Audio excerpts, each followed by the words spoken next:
It's a weird thing to hear. You, not in control of your own mind, not in charge of your own thoughts, actions, choices. We wake up every day assuming we're the one at the wheel. We make decisions, set goals, choose who to talk to, what to say, what to want. But Freud's take is, we might just be the narrator, not the driver, the spokesperson of something deeper, murkier, and not entirely under our control.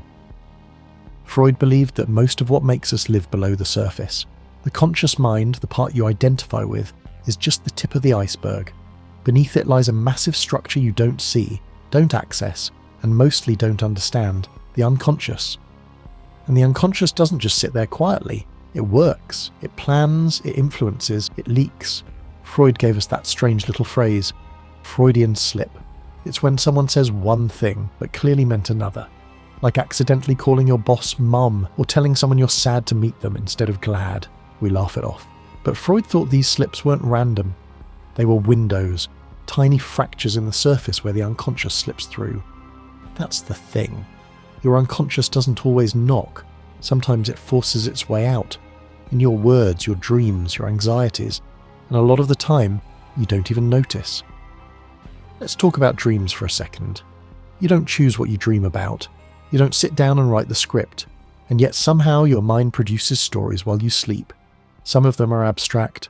Others are oddly specific. Some feel like memories you never made. Some reveal things you'd never admit to in waking life. Freud called dreams the royal road to the unconscious. He believed they're disguised wish fulfillments, your hidden desires reshaped by your inner censor to sneak past your conscious mind. And that inner censor? Freud thought it had a name, the superego. In his model, the mind is divided into three parts: the ID, the ego, and the superego. The ID is the primitive core, pure impulse. It wants food, pleasure, dominance. It's irrational, instinctual, and always hungry. The superego is your internalized parent, the voice of morality, shame, guilt. It says you shouldn't even when you want to. It says you must even when you can't. And the ego, that's you. Or at least the version of you trying to keep the peace. Stuck between the animal and the judge, trying to make decisions that satisfy both, while also functioning in reality. It's a juggling act, and most of the time, you're not even aware that it's happening. Freud believed that the unconscious can't be destroyed.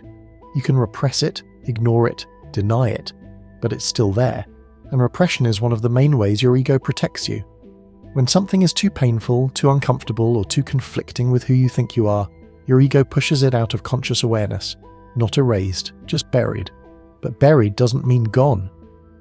There's a story Freud told about a patient who kept misplacing her husband's things, his keys, his papers, little things.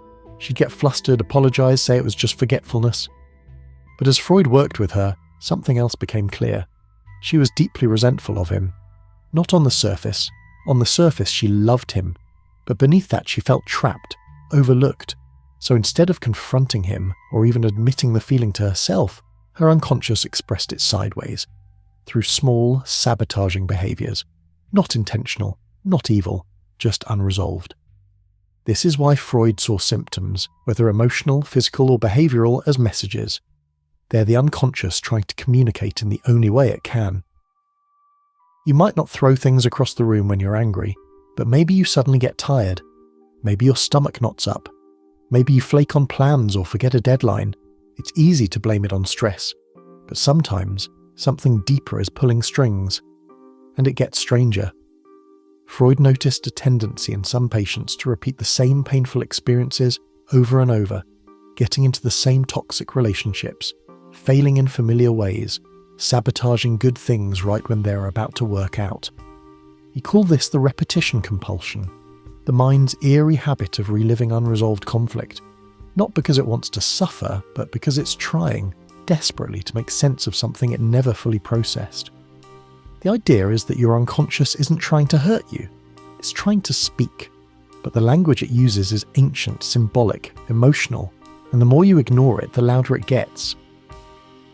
We like to believe we're rational creatures, that if we sit down and think hard enough, we can understand ourselves.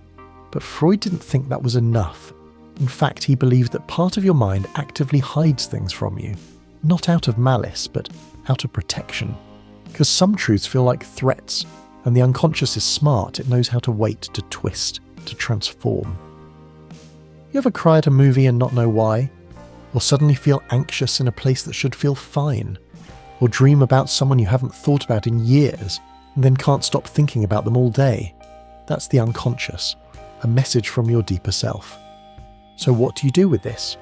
If you're not fully in control, can you ever be? Freud didn't promise total freedom, but he believed in awareness, that if you can bring unconscious material into consciousness even a little, you can weaken its power over you. You can recognize the patterns, the emotional echoes, the hidden fears that steer your choices. He said, "Where ID was, there ego shall be."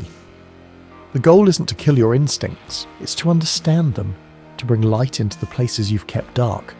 Not to control every part of yourself, but to stop being a stranger to it. And that takes honesty, the kind most people avoid.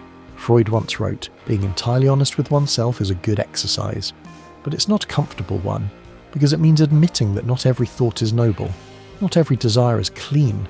It means looking at the parts of yourself that don't match your self-image and staying there long enough to listen." You're not fully in control of yourself. Maybe that's not a flaw. Maybe that's what makes you interesting, complex, human. You're not a simple creature. You're a layered one, a walking paradox of instincts and ideals, impulses and guilt, memory and myth. And if there's one thing Freud teaches us, it's that understanding yourself isn't about power, it's about compassion for the scared parts, the hidden parts, the messy, unspoken parts of who you are. Because the unconscious isn't your enemy, it's just the part of you that never learned how to speak out loud.